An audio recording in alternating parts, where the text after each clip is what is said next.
اعوذ باللہ من الشیطان الرجیم بسم اللہ الرحمن الرحیم۔ نہج البلاغہ خطبہ نمبر 109۔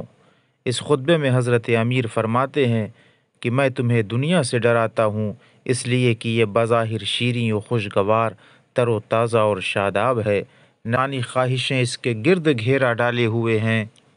وہ اپنی جلد میسر آ جانے والی نعمتوں کی وجہ سے لوگوں کو محبوب ہوتی ہے اور اپنی تھوڑی سی آرائشوں سے مشتاق بنا لیتی ہے۔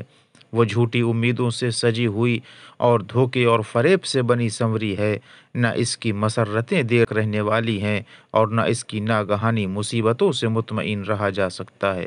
وہ دھوکے باز، نقصان پہنچانے والی اور بدلنے والی اور فنا ہونے والی ہے، ختم ہونے والی ہے اور مٹ جانے والی ہے، کھا جانے اور ہلاک کر دینے والی ہے۔ جب یہ اپنی طرف مائنے والوں اور خوش ہونے والوں کی انتہائی آرزوؤں تک پہنچ جاتی ہے تو بس وہی ہوتا ہے کہ جو اللہ نے بیان کیا ہے۔ اس دنیاوی زندگی کی مثال ایسی ہے جیسے وہ پانی کہ جسے ہم نے آسمان سے اتارا تو زمین کا سبزہ اس سے گھل مل گیا اور اچھی طرح پھولا، پھر سوکھ کر تنکا تنکا ہو گیا، جسے ہوائیں ادھر سے ادھر اڑائے پھرتی ہیں۔ اور اللہ ہر چیز پر قادر ہے۔ جو شخص اس دنیا کا عیش و آرام پاتا ہے تو اس کے بعد اس کے آنسو بھی بہتے ہیں، اور جو شخص دنیا کی مسرتوں کا رخ دیکھتا وہ مصیبتوں میں دھکیل کر اس کو اپنی بے رخی بھی دکھاتی ہے، اور جس شخص پر راحت و آرام کی بارش کے ہلکے ہلکے چھینٹے پڑتے ہیں اس پر مصیبت و بلا کی دھواں دھار بارشیں بھی ہوتی ہیں۔ یہ دنیا ہی کے مناسب حال ہے کہ صبح کو کسی کی دوست بن کر اس کا دشمن سے بدلہ چکائے اور شام کو یوں ہو جائے کہ گویا کوئی جان پہچان ہی نہ تھی۔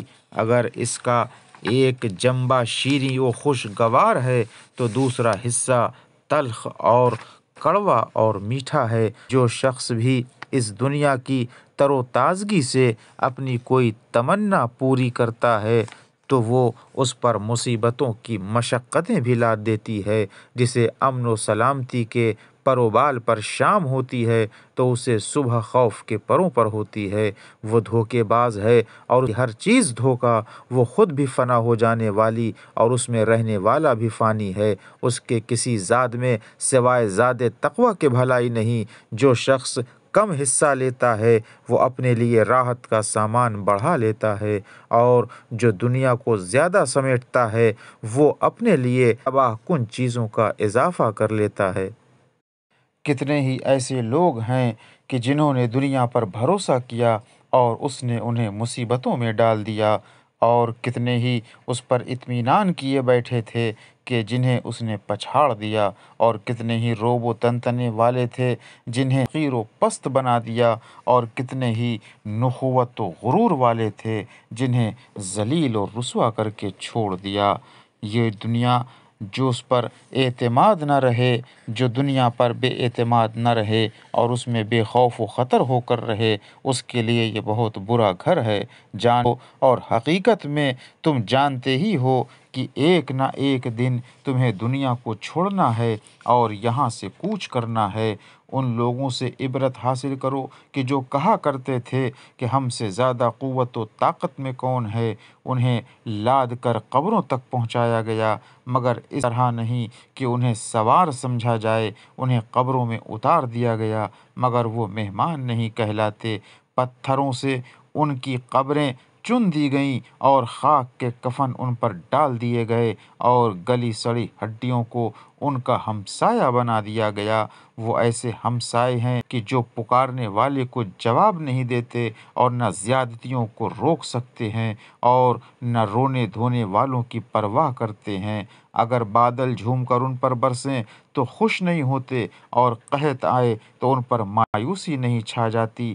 وہ ایک جگہ ہیں مگر الگ الگ، وہ آپس میں ہمسائے ہیں مگر دور دور، پاس پاس ہیں مگر میل و ملاقات نہیں، قریب قریب ہیں مگر ایک دوسرے کے پاس نہیں پھٹکتے۔